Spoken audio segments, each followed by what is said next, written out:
Hello everyone, Reedy Boy here and welcome back to another video. With Christmas only a few days away, I thought I'd celebrate the occasion by playing Pokémon FireRed using only Ice-type Pokémon. Here are the rules for today's challenge. Rule 1, I can only use Ice-type Pokémon in battle. I can catch other Pokémon to use HMs, but they can't be used in battle. And Rule 2 is no items in battle, but held items such as berries are allowed. So, with the rules out of the way, let's get into the challenge. Our journey begins in Palatown where Professor Oak gives us a starter Pokemon. Normally in Fire Red, we can't catch an Ice type until late on into the challenge. But thanks to the Pokemon Universal Randomizer, we can swap out Bulbasaur for Jinx. I decided to give myself Jinx for a few reasons. The first reason is because there's only really two Pokemon in Kanto that start off as Ice types, those being Jinx and Lapras. Seal and Shelder would have been great choices for starter Pokemon, but unfortunately they don't get the Ice typing until they evolve. The second reason is because I thought Lapras would have made the early game a bit too easy. Lapras is really strong, having great stats and a pretty good move pool. Jinx is also fairly strong, but it's a bit weaker and its move pool, especially in the early game, is a bit lacking. Finally, the third reason being, Jinx just looks the most Christmassy, and I mean, it's essentially the Pokemon version of Mrs. Claus. So we choose Jinx and our rival picks Charmander. We easily beat our rival in a battle and get on with our journey. We make our way to Pewter City where we take on the first gym leader, Brock. As you can imagine, this was a very easy fight. Brock sends out Geodude, who immediately falls to a Powder Snow. Brock's final Pokemon is Onix, who suffers the same fate as Geodude and also falls to a single Powder Snow. One gym down, 7 more to go. After beating Brock, we make our way to Mount Moon where we have our first run-in with Team Rocket. We beat them up and take the Dome Fossil. I knew if I didn't tell you which fossil I picked, you'd all ask in the comment section. You know what? Ask anyway, comments are good for the YouTube algorithm. Sorry my dry bread, I had to say it at least once. Big fan, by the way. After we make it out of Mount Moon, we find ourselves in Cerulean City. We head to face the second gym leader, Misty. However, this didn't go so well. On our first attempt, we managed to take out Staryu, but we took quite a lot of damage in the process. This meant that when Starmie came out, it KO'd us in a single Swift. Well, looks like this is going to be a bit harder than I thought. I decided to move on and leave Misty for now and decided to take on the rival instead. The battle begins and our rival leads with Pidgeotto. We OHKO Pidgeotto with a single Powder Snow, which brings out Charmander next. On the first turn, I use Powder Snow to do a solid chunk of damage. Charmander then hits us with a Metal Claw, which does about a third of our health. We use Powder Snow again, which luckily freezes Charmander. This means that Charmander can't attack us and we can take him out with another Powder Snow. Our rival then sends out Rattata, which uses a quick attack, but it does very low damage, and we take it out with a single Powder Snow. Finally, our rival sends out Abra. Since Abra only knows Teleport, we can take it out with 2 licks, winning us the battle. After beating our rival, we take on the trainers at Nugget Bridge and rescue Bill, who thanks us by giving us the SS Anne ticket. Now that Jinx has leveled up a bit more, we decide to head back and try and take on Misty again. On the first turn, I decided to put Staryu to sleep with a lovely kiss. This turned out not to be necessary, however, as on the next turn, we OHKO Staryu with a single Ice Punch. Misty then sends out her Starmie and we immediately put her to sleep with a lovely kiss. This means that we can take Starmie out with 2 Ice Punches to win us the second gym badge of the challenge. After beating Misty, we make our way to Vermilion City, home of the third gym leader, Lieutenant Surge. However, before we can battle Surge, we must board the SS Anne and battle our rival to attain the HM cut. The battle with our rival begins the same as always. He leads with Pidgeotto and I lead with Jinx. Jinx uses Ice Punch to take Pidgeotto down in one hit, which brings out Charmeleon. On the first turn, I try to go for a lovely kiss, but it misses. Jinx then gets hit by a smoke screen, which lowers our accuracy. On the next turn, I go for an Ice Punch, which does solid damage, but not enough to take Charmeleon down. We then get hit by a Metal Claw, but thanks to our level difference, it does very little damage. This means we can fire off another Ice Punch to take Charmeleon down. Raticate comes out next. We use an Ice Punch, but thanks to the earlier smoke screen, we miss. This turns out to not be a problem though, as Raticate just goes for Tail Whip instead of attacking. We use an Ice Punch again and take the overgrown rat down. The rival's final Pokemon is Kadabra, who gets OHKO'd by a single Ice Punch. With our rival beaten once again, we head upstairs and rub an old man's back. As thanks, he gives us the HM for cut, and we now make our way over to the third gym. The battle with Surge begins. I send out Jinx as he sends out Voltorb. Jinx OHKOs the Voltorb with a single Ice Punch. Surge then brings out his Pikachu, who suffers the same fate. Finally, Surge brings out his last Pokemon, Raichu, who, you guessed it, also falls to a single Ice Punch. Third gym badge obtained. Moving on, we trek our way through Rock Tunnel until we make it to Lavender Town. Once in Lavender Town, we head to Pokemon Tower, where we bump into our rival who's mourning the death of his beloved Raticate after Jinx throws it to death. Enraged by what Jinx did, our rival challenges us to a Pokemon battle. The battle begins and Jinx OHKOs the Pidgeotto with a single Ice Punch. Next out is Gyarados. Jinx lands an Ice Punch to do a huge chunk of damage, but Gyarados holds on. We then get hit by a Thrash which does about a third of our health. On the next turn, we hit Gyarados with another Ice Punch to take it down. Charmeleon is out next and Jinx puts it to sleep with a lovely kiss. This then means that Jinx can safely take Charmeleon down with 2 Ice Punches without taking damage. Our rival's last 2 Pokemon are Execute and Kadabra, who both go down to a single Ice Punch from Jinx. After beating the rival once again, we make our way to Sadolan City. Here we can do a number of things. First thing I do is I make my way to the casino, where I get some useful TMs to teach Jinx. I first teach Jinx Ice Beam, which is probably the best Ice-type move any Pokemon can learn, as it has a 95 base power and 100% accuracy. The other move I teach is Shadow Ball. Shadow Ball isn't as good in Generation 3, as Ghost-type moves are physical attacks, but with 80 base power and most Psychic types having low defense stats, it seemed to be a good choice. Now, after gambling all my money away, I decide to take on Erica and get the 4th gym badge. The battle with Erica begins and she leads off with Victory Bell. Victory Bell doesn't last long, however, as a single Ice Beam from Jinx takes it down. Tangela comes out next, but also quickly falls to an Ice Beam as well. Erica's last Pokemon is Vileplume, but even she doesn't stand a chance as she gets OHKO'd by an Ice Beam. 4 gym badges down, 4 more to go. With the 4th gym badge in hand, we make our way back to the game corner where we discover Team Rocket's secret lair. After taking out all of the grunts, we finally come face to face with Giovanni, who challenges us to a battle. He leads off with Onix, who immediately falls to a single Ice Beam. Kangaskhan comes out next. We get hit by a Fake Out, doing a bit of chip damage and making us flinch. On the next turn, we use Ice Beam, which leaves Kangaskhan low. We then get hit by a super effective Bite, but Jinx tanks the hit. This means on the next turn, we can use Ice Beam again and take Kangaskhan down. Giovanni's last Pokemon is Rhyhorn, but he also falls to a single Ice Beam from Jinx.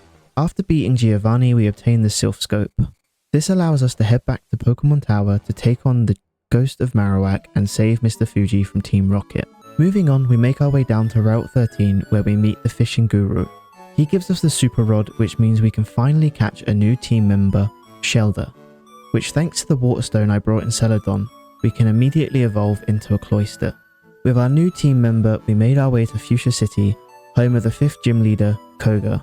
Before taking on the gym, I made a quick detour into the Savari Zone to attain the HM for Surf. This gives Cloyster an actual water type move and will come in handy for our future team members later on.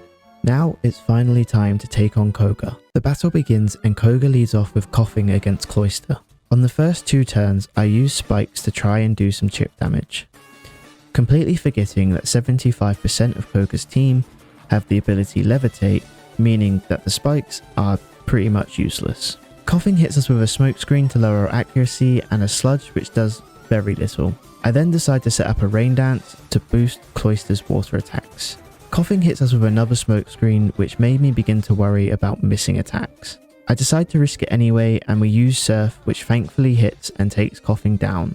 Koga then sends out Muck, so I switch into Jinx because of Cloyster's lowered accuracy. We hit Muck with an Ice Beam to do a solid chunk of damage. Muck hits us back with a Sludge which crits and leaves Jinx on just 17 HP. I began to worry, but luckily Koga uses a Hyper Potion, so after 2 more Ice Beams, Muck goes down. Koga then sends out his second Coughing, so I switch back into Cloyster. I set the Rain back up with a Rain Dance and Coughing uses Self-Destruct, which Cloyster tanks. Koga then sends out his final Pokemon, Weezing. Cloyster uses a Rain boosted Surf, which crits the Weezing, taking it down and winning us the 5th gym badge. After beating Koga, we make our way to Saffron City.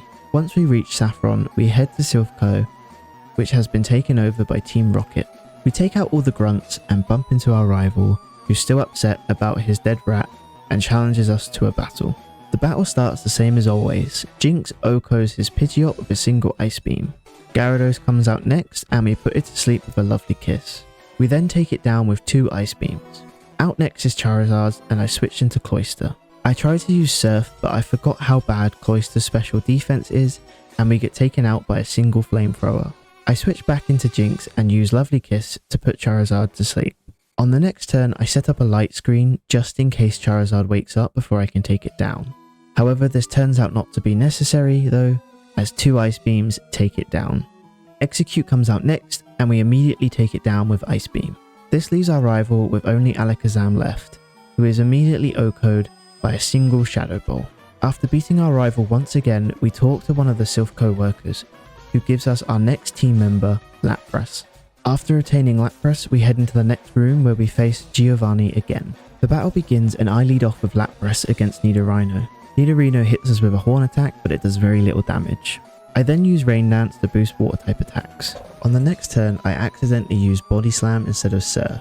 This means that Nidorino lived, allowing him to hit us an extra couple of times, but he couldn't really hurt us. Nidorino eventually falls though, and Rhyhorn gets sent out. All it takes is a single Surf however, and Rhyhorn falls. Nidoqueen then comes out next, and I switch into Cloyster. Cloyster OHKO's Nidoqueen with a single rain boosted Surf attack, leaving Giovanni with his last Pokemon, Kangaskhan. I stay in with Cloyster and set up Rain Dance as Kangaskhan just goes for Tail Whip. On the next turn, we use Surf, but Kangaskhan holds on in the red. This is fine however, as Kangaskhan just goes for another Tail Whip, allowing Cloyster to take it out with another Surf. After saving Silphco from Team Rocket, we can finally take on the 6th gym leader, Sabrina. Sabrina leads off with Kadabra, and I lead off with Jinx. On the first turn, I use a Light Screen as Kadabra uses Future Sight. Jinx then uses Shadow Ball, which takes Kadabra down in one hit. Sabrina then sends out Venomoth, who gets OHKO'd by an Ice Beam. Mr. Mime comes out next and Jinx uses a Shadow Ball, but Mr. Mime manages to hang on by a sliver. This allows him to use Barrier, boosting his defense. On the next turn, Sabrina heals Mr. Mime, but he goes down after 2 Shadow Balls from Jinx. Sabrina's last Pokemon is Alakazam, who also falls to a single Shadow Ball, meaning the 6th gym badge is ours. Moving on in our journey, we head to the Seafoam Islands where we can catch our 4th and final team member, Seal. I know some of you might be thinking, well actually I could catch Articuno as he's also an Ice-type Pokemon. And well yes, that is true, he is an Ice-type Pokemon, but he's also a legendary Pokemon. And I think using a legendary would make this challenge way too easy, so I'm going to stick to the Pokemon I have now. Anyway, it doesn't take long for Seal to evolve into Dugong, and we make our way to Cinnabar Island to take on Blaine and get the 7th gym badge. As you can imagine, with a team mainly made up of water-type Pokemon, Blaine wasn't very hard. Blaine led off with Growlithe, and I led off with Lapras. On the first turn, I set up Rain Dance to boost my water-type moves and weaken Blaine's fire moves. Growlithe hits us with a Fire Blast, but it does practically nothing. On the next turn, we take it out with a Surf. Blaine then sends out Ponyta. Ponyta outspeeds and hits us with a Stomp, but Lapras shrugs it off. We then use Surf to take it down. Rapidash comes out next, who also uses a Stomp, but then falls to a single Surf. Finally, Blaine is down to his last Pokemon, Arcanine. Arcanine fires off a Fire Blast, which gets Lapras down to the yellow, but Lapras uses a Frame Boosted Surf to take Arcanine down and win us the 7th gym badge. Only 1 gym badge left to go. We immediately make our way to Viridian City to take on the final gym leader, Giovanni. The battle begins and Giovanni leads off with Rhyhorn against Lapras. I repeat the same strat I used against Blaine and set up a Rain Dance. Rhyhorn uses Scary Face to lower our speed, but it doesn't matter as we're still faster and take it out with a Surf. Giovanni then sends out his other Rhyhorn, who quickly falls to a single Surf. Nidoqueen is out next, who hits Lapras with an Earthquake, but it does hardly any damage. Lapras then fires back with an Earth, taking it down in 1 hit. Nidoking comes out next. Nidoking fires off an Earthquake, bringing Lapras down to about half HP. Lapras then OHKO's Nidoking with a Surf. Giovanni's last Pokemon is Dugtrio, who also falls to a single Surf. Now with all 8 gym badges obtained and Team Rocket finally taken care of once and for all that's left to do is take on the Pokemon League. We head to Route 22, where we are stopped by a rival who challenges us to a battle once again. The battle starts and he leads off with Pidgeot, and this time I decide to lead off with Lapras.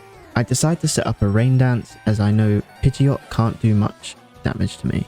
We get hit by 2 wing attacks which bring us to about half HP before we fire off an Ice Beam that OHKO's Pidgeot. Rhyhorn comes out next and he immediately falls to a 4x super effective Surf. Our rival then sends out Execute, who falls to a single Ice Beam. Alakazam comes out next, so I switch into Jinx, who fires off a Shadow Ball. The Alakazam survives however, but he just uses Calm Mind, meaning we can use another Shadow Ball to take him down.